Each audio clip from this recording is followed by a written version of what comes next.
अगर आपके फेफड़े काम करना बंद कर दे तो क्या होगा? यकीनन आप मर जाएंगे। और अगर हमारे भारत के फेफड़े काम करना बंद कर दे तो हम सभी घुट घुट कर तड़प तड़प कर मरेंगे। और कुछ ऐसा ही हो रहा है। आपको पीटा याद है, या आपको पीटा के बारे में कुछ पता है? पीटा का जैसे सेलेक्टिव प्यार होता है कुछ जानवरों के लिए और कुछ त्योहारों पर, ठीक उसी तरीके से हमारी सरकार का भी काम है, लेकिन वो सेलेक्टिव है, वो प्यार सेलेक्टिव है। जैसे हमारी सरकार ये कहती है हम देश की भलाई करते हैं, तो वो देश की भलाई और देशवासियों की भलाई भी बड़ी सेलेक्टिव है। अब एक बड़ी बात निकल कर आ रही है कि भारत के फेफड़े को खत्म किया जा रहा है। और इसमें अगर आप ये सोचते हैं कि जहां पर ये है और खत्म किया जा रहा है, जो अभी मैं आगे बताऊंगा, उससे सिर्फ वहां के लोगों पर असर पड़ेगा, तो मुझे लगता है कि आपको एक बार फिर सोच लेना चाहिए। हवा और ऑक्सीजन आप भी ले रहे हैं और वो भी ले रहे हैं जो वहां पर है। तो आपको भी उतनी ही जरूरत है जितनी उन्हें है, क्योंकि 24 घंटे में जितनी सांस वो लेते हैं उतनी ही आप लेते हैं। तो अगर ये खत्म हुए तो यकीन मानिए आपको सांस लेने के लिए हवा भी आपके बच्चों को कम पड़ने वाली है। आप बेशक से खुद को कितना ही डेवलप कह लीजिए, लेकिन इस बात से मना नहीं किया जा सकता कि जितना नुकसान हम अपनी धरती को करते हैं उतना कोई नहीं करता। और इस बात से भी मना नहीं किया जा सकता कि आज के दिन जितनी इस धरती की रक्षा या बचाव आदिवासी करते हैं उतना कोई नहीं कर सकता। एक बार बात कर लेते हैं कि किस तरीके से भारत के फेफड़े को खत्म किया जा रहा है, और उसके लिए आपकी शायद आने वाली नस्लें, आपके आने वाले बच्चे इसका भुगतान करेंगे।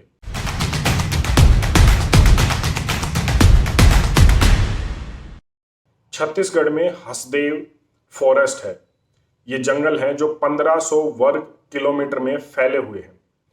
इन जंगलों में आदिवासी प्रजातियां भी हैं, और ये आदिवासी प्रजातियां पिछले 200 से ज्यादा दिनों से प्रोटेस्ट कर रही हैं, प्रदर्शन कर रही हैं, लेकिन आपको किसी भी न्यूज मीडिया में, सोशल मीडिया में, मेन स्ट्रीम मीडिया में इनके बारे में सुनने को नहीं मिलेगा।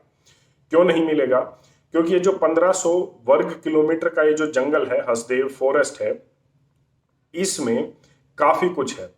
पहली बात, यहाँ पर जानवरों की काफी प्रजातियां हैं। दूसरा, यहाँ पर वन्य उत्पाद निकलते हैं, साल, तेंदू, महुआ जैसे, जिसकी वजह से वहां पर रहने वाले आदिवासियों की रोजी रोटी चलती है और वो साल में थोड़ा बहुत कमा लेते हैं, उनका 2 वक्त का खाना हो जाता है। तीसरा, 3000 से ज्यादा ऐसे दुर्लभ आयुर्वेदिक औषधियां इस जंगल में हैं जो कहीं पर भी नहीं पाई जाती, और जो इसके नष्ट होने से नष्ट हो जाएंगी।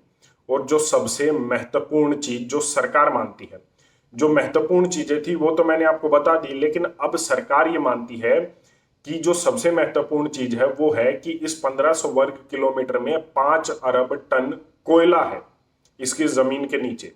तो अब छत्तीसगढ़ सरकार ने राजस्थान की सरकार के साथ मिलकर और अडानी ग्रुप के साथ मिलकर एक साइन किया है एमओयू कि इस कोयले को निकाला जाए। अब इस कोयले को निकाला जाए तो कैसे होगा? तो ऊपर जितने भी पेड़ हैं, जो लाखों पेड़ हैं, उनका क्या होगा? वो कटेंगे तो क्या होगा?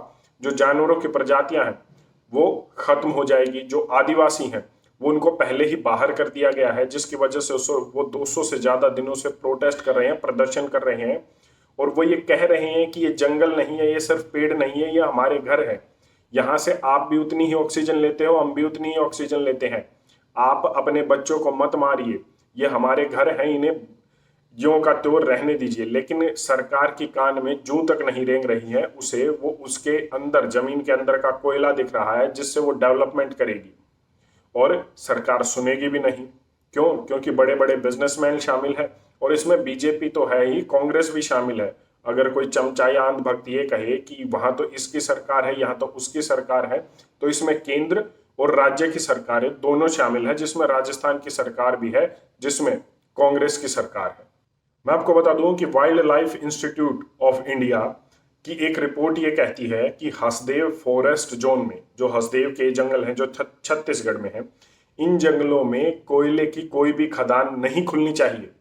ये बर्बाद कर देगी उन जंगलों को और भारत के वातावरण को पूरी तरीके से बर्बाद कर देगी। यही नहीं, ये वहां के वन्य जीवों के साथ साथ आदिवासी और पूरे भारत के देशवासियों के लिए खराब है। उनके आने वाले समय में उनको हवा की या ऑक्सीजन की कमी महसूस होने वाली है, इसीलिए इसको भारत का फेफड़ा भी कहा जाता है। और मैं आपको बता दूं, एक्सपर्ट ये कह रहे हैं कि इस जंगल को ज्यों का त्यों रहने देना चाहिए, क्योंकि इससे आने वाले समय में अगर ये नहीं रहा तो भारत को बड़े भुगतान करने पड़ेंगे, आने वाली नस्लों को बड़े भुगतान करने पड़ेंगे। ये एक्सपर्ट की राय है और एक्सपर्ट ये कह रहे हैं कि सिर्फ पॉलिटिकली या पैसे के लिए इन जंगलों को नहीं काटा जाना चाहिए। एक्सपर्ट ने तो यहां तक भी कहा है कि इसको नो गो जोन घोषित कर देना चाहिए कि कहीं से भी कोई भी व्यक्ति इसके अंदर ना तो आए ना जाए। जो आदिवासी हैं उनको वहीं पर रहने देना चाहिए और इनको ज्यों का त्यों बचा कर रखना चाहिए। एक हेरिटेज साइट की तरह इन्हें लेना चाहिए ताकि आने वाले समय में समस्याएं न बढ़े। लेकिन ना तो सरकार के कान में जू रेंग रही है, ना ही मीडिया के कान में जू रेंग रही है ताकि वो इस आवाज को उठाए और ये आवाज कुछ कानों तक पहुंचे। और आदिवासी यूं ही प्रोटेस्ट कर रहे हैं अपने घर को बचाने के लिए और आपके आने वाले बच्चों की सांसों को बचाने के लिए। खैर, जो हमारा काम था वो हमने किया है कि इस आवाज को उठाएं, लेकिन अब ये आपका काम है कि आवाज कहां तक पहुंचेगी। आपकी इस पर अपनी क्या राय है, एक बार कमेंट करके जरूर बताएं। धन्यवाद। जय हिंद।